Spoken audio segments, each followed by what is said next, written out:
সালামু আলাইকুম সুপ্রিয় দর্শক, আজকের টপিকস হচ্ছে বাংলাদেশের ইলিশ ভারতে কম দামে পাওয়া যাচ্ছে।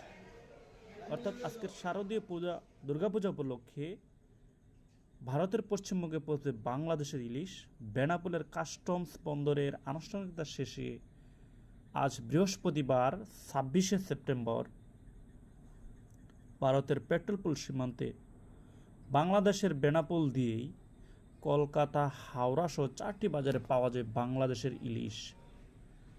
এই ইলিশের প্রথম চালানের 2টি ট্রাকে 8 টন ইলিশ যাচ্ছে।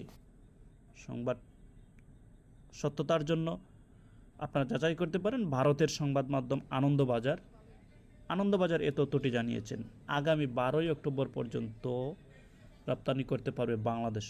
অর্থাৎ ভারতের অনুরোধের পরিপ্রেক্ষিতে বাংলাদেশের যে বাণিজ্য মন্ত্রণালয়, সুপ্রিয় দর্শক, বাণিজ্য মন্ত্রণালয় ইলিশ রপ্তানির জন্য অনুমতি দিয়েছে। বাংলাদেশের ইলিশ ভারতে অনুমতি দিয়েছে।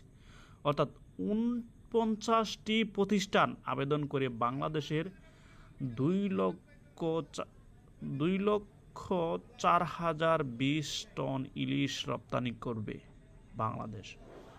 তার অনুমতি দিয়েছে এবং অনুমতি পেয়েছে ওরা। প্রতি কেজির দাম পড়বে, আপনারা শুনলে অবাক হবেন, প্রতি কেজির দাম পড়বে ভারতে গিয়ে 10 মার্কিন ডলার, যা ভারতের অর্থাৎ স্থানীয় মুদ্রায় এর দাম হচ্ছে 1180 টাকা।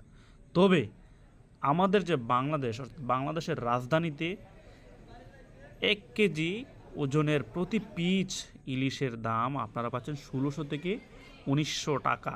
অর্থাৎ শুধু রাজধানীতে এই দামে পাচ্ছেন। যদি আপনি রাজধানীর বাহিরে সিলেট অথবা কুমিল্লা, নরসিংদী এরকম আউট অফ রাজধানী, ওইখানে আপনারা আরও বেশি দামেই পাবেন। অর্থাৎ 2800 থেকে 2500 থেকে শুরু করে 2200, যেখানে স্থানীয় লোকাল দাম। চিন্তা করতে পারতেছেন, বাংলাদেশের ইলিশ ভারতে গিয়ে পড়বে 1180 টাকা, আর বাংলাদেশের রাজধানীতে হচ্ছে প্রতি কেজি পিচের দাম হচ্ছে আপনার 1600 থেকে 1900 টাকা। সোনা বন্ধুরা, আপনারা শুনতে থাকুন। রপ্তানিকারক সাজ্জাদ এন্টারপ্রাইজ ও স্বর্ণালী এন্টারপ্রাইজ 4 টন রপ্তানি অলরেডি করে ফেলেছেন। এ হচ্ছে বাংলাদেশের ইলিশের অবস্থা।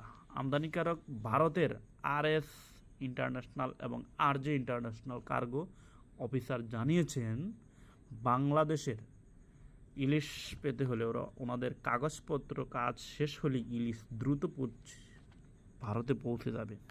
এ হচ্ছে বাংলাদেশের মানুষ এতদিন বলেছিল যে হাসিনা সরকার ভারতে প্রচুর ইলিশ পাঠাচ্ছে, যে বাংলাদেশের মানুষ খেয়ে বাঁচতে হচ্ছে। অর্থাৎ এখন তো বাংলাদেশের মানুষ ইলিশ কম দামে পাওয়ার কথা ছিল, কিন্তু কেন পাচ্ছি না? আমরা কি ভুলে যাব ইলিশ আমাদের জাতীয় মাছ? ইলিশ আমরা সবাই খেতে পারবো না? ইলিশ যদি বাংলাদেশের জাতীয় মাছ হয়, আমরা কেন এই মাছটা খেতে পাচ্ছি না? এবং আমাদের পার্শ্ববর্তী দেশ কেন আমাদের চেয়ে কম দামে পাবে? এটা হচ্ছে আমাদের বর্তমানের একটা জনগণের একটা প্রতিবাদী শব্দ। যেখানে যাবেন সেখানেই যদি ইলিশের কথা শুরু করেন, সবার মুখে একই কথা, আমারও কথা, আপনারও কথা। চা স্টল থেকে শুরু করে অফিস আদালত সব জায়গায় একই কথা। সোনা বন্ধুরা, আমরা আশা রাখবো বর্তমান সরকার যেত এই বিষয়টা একটু নজরদারি করে এবং বাংলাদেশের মানুষের কথা চিন্তা করে আমাদের ইলিশের দামটুকু কমিয়ে জনগণের, অর্থাৎ বাংলাদেশের 18 কোটি মানুষের কাছে পৌঁছে দিতে পারে সুলভ মূল্যে। আর কিছু চাই না আমরা। আমাদের সহজ জীবনযাপন করতে পারলেই আমাদের এখানেই ধন্য হব আপনার কাছ থেকে। আসসালামু আলাইকুম সুপ্রিয় দর্শক, ভালো থাকবেন। চোখ রাখুন আমাদের EJN টিভির আরও গুরুত্বপূর্ণ নিউজ পেতে।